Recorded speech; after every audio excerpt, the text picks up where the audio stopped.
എല്ലാവർക്കും MS ഫീൽഡിന്റെ പുതിയൊരു വീഡിയോയിലേക്ക് സ്വാഗതം. മമ്മൂക്കയെ നായകനാക്കി ഗൗതം വാസുദേവ് മേനോൻ സംവിധാനം ചെയ്യുന്ന Dominic and the ladies purse എന്ന ചിത്രത്തിന്റെ ട്രെയിലർ പുറത്തു വന്നിരിക്കുകയാണ്.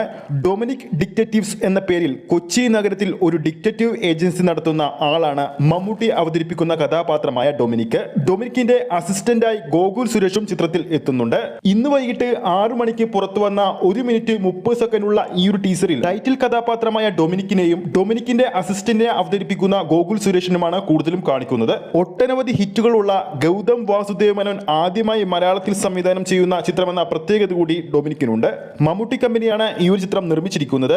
മമ്മൂട്ടി കമ്പനിയുടെ 6ാമത്തെ ചിത്രം കൂടിയാണിത്. ഷെർലോക്ക് ഹോംസുമായി സമാനതകളുള്ള എന്ന രീതിയിലുള്ള രസകരമായ ഒരു കഥാപാത്രത്തെയാണ് മമ്മൂക്ക അവതരിപ്പിക്കുന്നതെന്ന് നേരത്തെ തന്നെ സൂചനകൾ ഉണ്ടായിരുന്നു. ഒരു ലേഡിയുടെ പേഴ്സ് കളഞ്ഞു പോവുകയും ആ ഒരു കേസ് ഡൊമിനിക് ഡിറ്റക്റ്റീവ് ഏജൻസിക്ക് കിട്ടുകയും പിന്നീട് ഡൊമിനിക്ക് ആ പേഴ്സിന്റെ പുറകെ അലയുകയും സങ്കീർണമായ ഒരുപാട് അപകട സാഹചര്യങ്ങൾ തരണം ചെയ്ത് കോമഡി ത്രില്ലർ രൂപത്തിൽ പ്രേക്ഷകരുടെ മുമ്പിലേക്ക് എത്താൻ ഒരുങ്ങുകയെന്ന സൂചനയാണ് ട്രെയിലർ നൽകുന്നത്. ഈ വരുന്ന ജനുവരി 23-ാം തീയതിയാണ് ഡൊമിനിക്ക് ആഗോളതലത്തിൽ റിലീസിനൊരുങ്ങുന്നത്.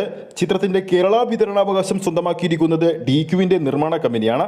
അപ്പോൾ വീഡിയോ കാണുന്ന നമ്മുടെ പ്രേക്ഷകരുടെ അഭിപ്രായത്തിൽ ഡൊമിനിക്കിന്റെ ഒഫീഷ്യൽ ട്രെയിലർ എങ്ങനെയുണ്ട്? നമ്മുടെ പ്രേക്ഷകരുടെ അഭിപ്രായം താഴെ കമന്റ് ബോക്സിൽ രേഖപ്പെടുത്താവുന്നതാണ്. ഈ ഒരു വീഡിയോ ഇഷ്ടപ്പെട്ടിട്ടുണ്ടെങ്കിൽ വീഡിയോ ലൈക്ക് ചെയ്യാനും ചാനൽ സബ്സ്ക്രൈബ് ചെയ്യുന്ന കാര്യം കൂടി പരിഗണിക്കുക. അടുത്തൊരു സിനിമ അപ്ഡേറ്റുമായി നമുക്ക് വീണ്ടും കാണാം.